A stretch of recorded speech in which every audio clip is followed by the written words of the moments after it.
وہ نہ ملک کا بانی تھا، نہ حکومتی عہدیدار تھا، اور نہ ہی فوج کا کوئی اعلیٰ عہدیدار یا افسر تھا، نہ کوئی وہ سائنسدان تھا، نہ ہی کوئی گولڈ میڈلسٹ تھا، نہ کوئی کھلاڑی تھا، مگر اس کی موت پر امریکی صدر نے 3 دن کے لیے پورے ملک میں امریکی پرچم لٹا دیے۔ آئیے دیکھتے ہیں کہانی کیا ہے۔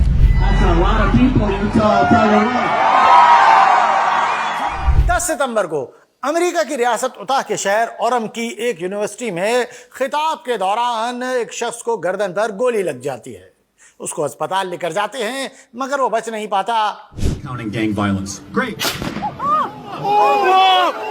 یہ تھا 31 سالہ ملون چارلز جیمز کرک، جسے چارلی کرک کے نام سے بھی جانا جاتا ہے۔ اس کا بنیادی تعارف چرب زبانی تھا۔ بس اسی گندی زبان سے اس ملعون نے ایک ترک مرتد کے ساتھ بیٹھ کر نبی کرم صلی اللہ علیہ وسلم سے متعلق جو ناقابل بیان گفتگو کی تھی، وہ اس کی شیطانیت کا کھلا ثبوت ہے۔ بطور مسلمان ہم تو یہی سمجھتے ہیں کہ اللہ نے اپنے نبی صلی اللہ علیہ وسلم کے ایسے گستاخ کو بھرے مجمع میں سینکڑوں کیمروں اور ساری جدید ٹیکنالوجی کے درمیان ایسے قتل کرایا کہ پوری دنیا میں طاغوتی پرچم سرنگوں ہو گیا۔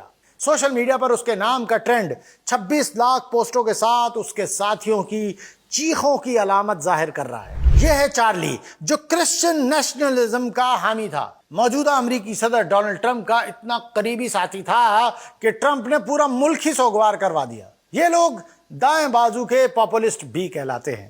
یہ امریکہ کو سرکاری طور پر عیسائی بنانا چاہتے ہیں، ایک ایسا ملک جس میں آئین، سیاست، تعلیم، قانون سب بائبل کے مطابق ڈھالی جائے اور دنیا میں امریکہ کو ایک عیسائی طاقت کے طور پر پیش کیا جائے۔ اس لیے یہ سب اسلام کے سخت مخالف ہیں، کیونکہ اسلام بھی تو ایسا ہی کچھ چاہتا ہے۔ اور دوسری طرف اسرائیل کے یہ سب پکے حامی ہوتے ہیں، اس لیے کہ ان کا ماننا ہوتا ہے، ان کا عقیدہ ہوتا ہے کہ یہودیوں کا اس فلسطین میں واپس آنا قیامت اور حضرت عیسیٰ علیہ السلام کی دوبارہ آمد کا پیش خیمہ ہے۔ اس لیے ان کی جو کتاب ہے جینیسس، اس کے اس پرانے عہد نامے کے اندر جو بھی بات لکھی گئی ہے، اس میں بات شامل ہے کہ جو اسرائیل کو برکت دے گا خدا اسے برکت دے گا۔ ابھی اس متن کو بنیاد بنا کر وہ اسرائیل کے ساتھ مکمل وفاداری کو اپنا مذہبی فریضہ سمجھتے ہیں۔ جی ہاں، ایسا عقیدہ رکھنے والے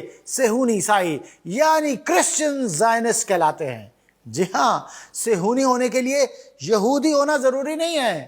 مرزا جیلمی سے لے کر غامدی اور ڈونلڈ ٹرمپ سے لے کر نیتن یاہو تک جو بھی قیام اسرائیل کو کسی بھی قسم کی بنیادیں فراہم کرتا ہے وہ صہیونی ہی کہلاتا ہے۔ سمجھے کچھ؟ بس کہنا، یاد دلانا یہی تھا۔ اگر امریکہ، اسرائیل اپنی مذہبی جنونیت کے ساتھ آپ پر حملہ آور ہیں تو آپ کون سے مذہب پر کھڑے ہیں جو آپ کو اس طرح خوشی سے مرنے کی اجازت دے رہا ہے؟ یہی وجہ ہے کہ ہم مستقل اسلامی نظام کا شعور بیدار کرنے کی کوشش کر رہے ہیں۔